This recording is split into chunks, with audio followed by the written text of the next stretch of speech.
Comment évaluer un bateau d'occasion avant de l'acheter? Alors on achète un bateau simplement parce qu'il nous plaît. On peut aussi tomber amoureux de son aménagement intérieur, de la couleur de sa coque et même de son nom. Oui, pour celui-là on pouvait trouver meilleur.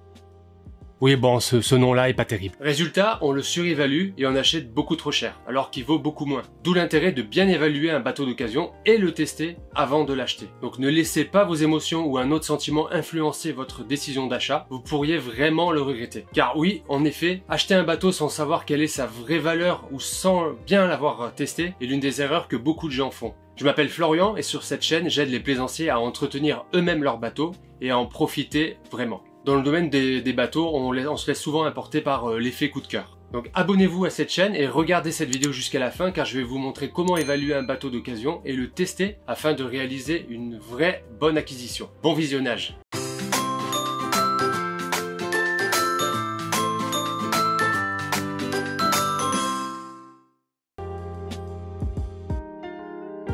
Comment évaluer un bateau d'occasion? Alors, il y a plusieurs manières d'évaluer un bateau. Mais dans cette vidéo, je vais vous en montrer deux. À savoir, soit le faire vous-même, soit faire appel à un professionnel. On va commencer par la première manière, évaluer soi-même son bateau. Pour évaluer un bateau, il faut comparer celui qui vous intéresse avec des bateaux similaires. À la fois dans votre pays et aussi dans le monde. Il faut regarder les prix de vente de ces bateaux sur des sites web du monde entier et pas seulement sur Le Bon Coin, Annonce Bateau, etc. Faire des recherches approfondies sur leur état, car certains bateaux sont mieux entretenus que d'autres, ce qui peut justifier un prix plus élevé. Vous devez également considérer l'emplacement quand vous allez comparer les prix. Par exemple, un bateau semblable à celui qui vous intéresse coûte plus cher à Miami, cela ne vaut pas dire qu'il aura le même prix en France. En plus, il y a un autre élément très important à prendre en compte pour bien comparer les prix. Cet élément, c'est l'année de construction du bateau. Oui, car comme pour les voitures, vous devez vous attendre à des prix plus bas pour des bateaux plus anciens. Il y aura forcément une décote lorsque le bateau est plus ancien, même si son moteur est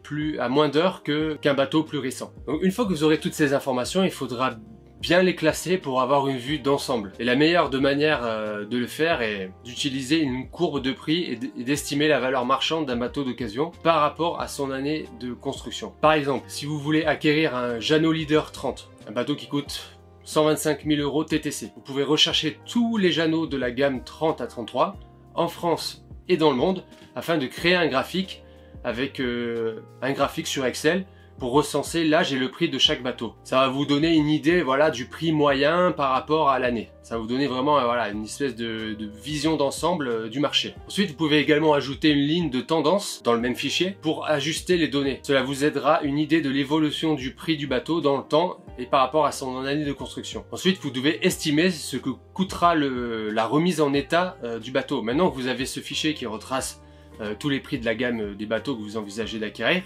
c'est le moment d'estimer le coût des réparations pour la soustraire du prix. Lorsque vous allez inspecter ce bateau, notez toutes les pièces qui doivent être réparées ou remplacées. Si vous n'êtes pas expérimenté avec les systèmes et la mécanique des bateaux, engagez un professionnel ou emmenez un ami qui s'y connaît, ça vous aidera à pas vous faire avoir et à ne rien oublier. Ensuite, attribuez le coût du matériel et de la main d'œuvre pour chaque projet de réparation. Ici, n'ajoutez pas les frais d'entretien parce que ça va fausser la valeur et ça serait injuste pour le vendeur. Ici on cherche juste à prendre en compte vraiment la remise en état du bateau pour qu'il soit comparable avec un bateau similaire en très bon état et on compte pas l'entretien. Donc une fois que vous avez ces coûts de réparation, vous allez devoir les multiplier par 1,25 parce qu'il y a toujours des surprises et ça coûte toujours un peu plus cher. Croyez-en mon expérience. Par exemple, en inspectant un Leader 30, vous avez découvert que le GPS ne fonctionne plus et vous devez peut-être dépenser au moins 700 € pour le réparer. Il faudra multiplier ces 700 € par 1,25, ce qui fait 1064. Et comme j'ai dit tout à l'heure, il y aura toujours certaines autres réparations à prévoir. Vaut mieux être pessimiste. Donc ce serait aussi astucieux de demander au propriétaire ce qu'il va retirer du bateau. Parce qu'il aurait peut-être expressément laissé du matériel électronique à bord par exemple,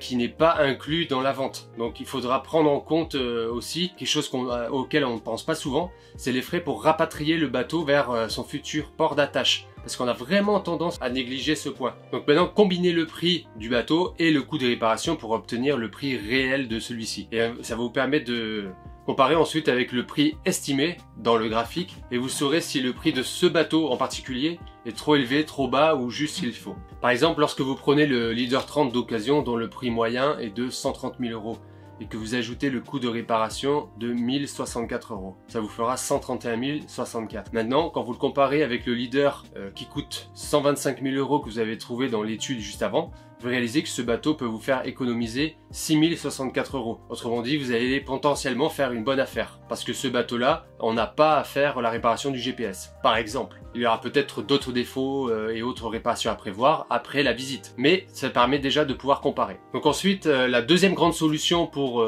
évaluer un bateau d'occasion, c'est de faire appel à un professionnel.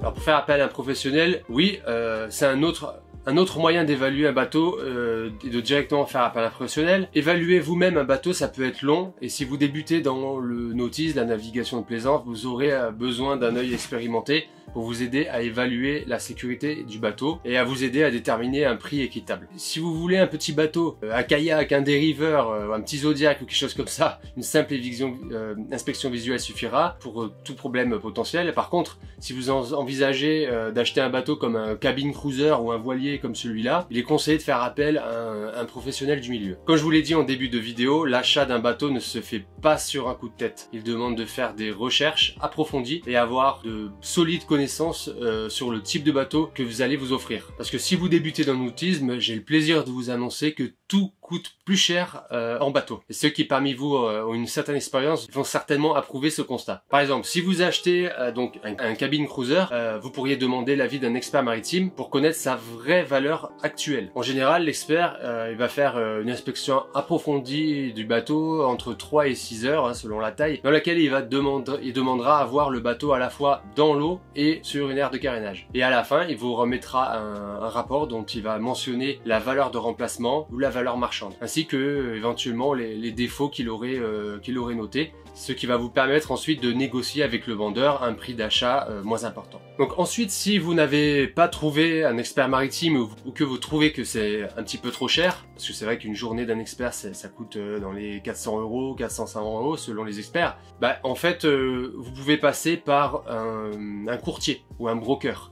Un courtier en bateau, c'est l'équivalent d'un agent immobilier dans le monde du nautisme. Si vous passez par un professionnel, ça peut vous être très utile pour déterminer la valeur des bateaux d'occasion. Et pas seulement parce qu'ils ont un œil expérimenté, un sens du marché local aussi, parce que ça compte, mais aussi parce qu'ils ont un accès à l'ensemble des données, d'un ensemble de données très spéciales. Ils peuvent même vous orienter vers une bonne affaire que vous aurez manqué. Parce que dans ce domaine, et comme dans l'immobilier aussi, le bouche à oreille entre professionnels est très important et donc là par rapport à la recherche que vous avez qui peut être spécifique, il pourra peut-être vous trouver un bateau qui n'est pas encore sur le marché ou voilà, qui a certaines spécificités et que vous n'aurez pas trouvé sur les sites d'annonces et qui peut être potentiellement une très bonne affaire. Voilà, donc si vous n'êtes pas encore abonné à cette chaîne, abonnez-vous, c'est gratuit et au passage vous allez apprendre plein de choses sur le monde du nautisme. C'est la fin de cette vidéo, j'espère que vous avez appris de nouvelles choses. Si c'est le cas, n'hésitez pas à mettre un pouce bleu, à vous abonner à la chaîne comme je viens de le dire et à faire un tour sur le site internet nautismepratique.com où vous allez trouver des tas et des tas de tutos et d'articles pour votre bateau. Jusque là, prenez soin de vous et à la prochaine.